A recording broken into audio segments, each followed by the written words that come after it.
आप सभी भाई बहनों का आध्यात्मिक ज्ञानात्मक चैनल की प्रश्नोत्तर ज्ञान कक्षा में एक बार फिर स्वागत है। आज की चर्चा का प्रश्न है निषेध कर्म के ऊपर। देखिए, कलयुग में एक साधारण मनुष्य है, अक्सर कानून के भय से ही स्थूल शरीर के स्तर पर निषेध कर्म करने से तो अपने आप को रोक लेता है, लेकिन मन बुद्धि के स्तर पर स्थितियां कुछ अलग ही होती हैं।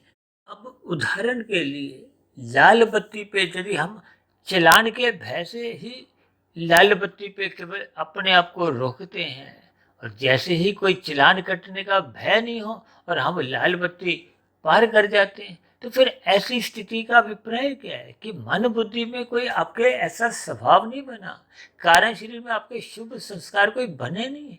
ये सभी स्थितियां सत्संग के अभाव में, ये कारण शरीर और सूक्ष्म शरीर की स्थितियां अक्सर कलयुग में ऐसे ही देखने को मिलती है।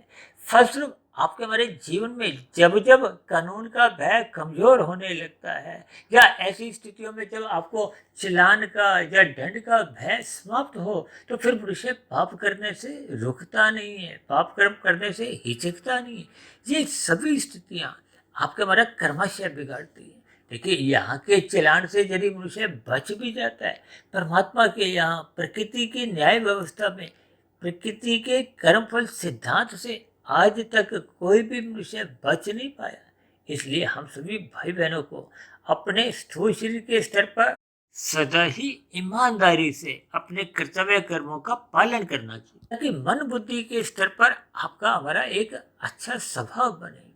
ये निरंतर जब आपके हमारे जीवन में अपने कर्तव्य कर्मों को इच्छा से एक निभाने की एक मन बुद्धि के स्तर पर इच्छा बनी रहती है, तो फिर धीरे धीरे कारण शरीर में भी शुभ संस्कार बनने लगते हैं। शुभ संस्कार बनने के बाद फिर आपको में कुछ स्थूल शरीर के स्तर पर, जब मन बुद्धि के स्तर पर कोई प्रयास करने की जरूरत नहीं होती, क्योंकि प्रयास सबसे अधिक करने होते हैं स्थूल शरीर के स्तर पर। और जब ये स्थूल शरीर के स्तर से मन बुद्धि के स्तर पर आपका एक स्वभाव बन जाता है, तो प्रयास और कम करना होता है। और जब संस्कार कारण शरीर में बन जाता है, तो फिर आपको में कोई प्रयास करने की आवश्यकता नहीं होती।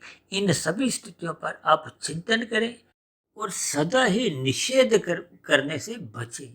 आप किसी भाई बहन का भी आध्यात्मिक ज्ञानात्मक चैनल में अब तक की प्रसारित वीडियो से संबंधित मन में यदि कोई प्रश्न हो, तो आपके प्रश्नों का भी इस प्रश्नोत्तर ज्ञान कक्षा में सदा ही स्वागत है।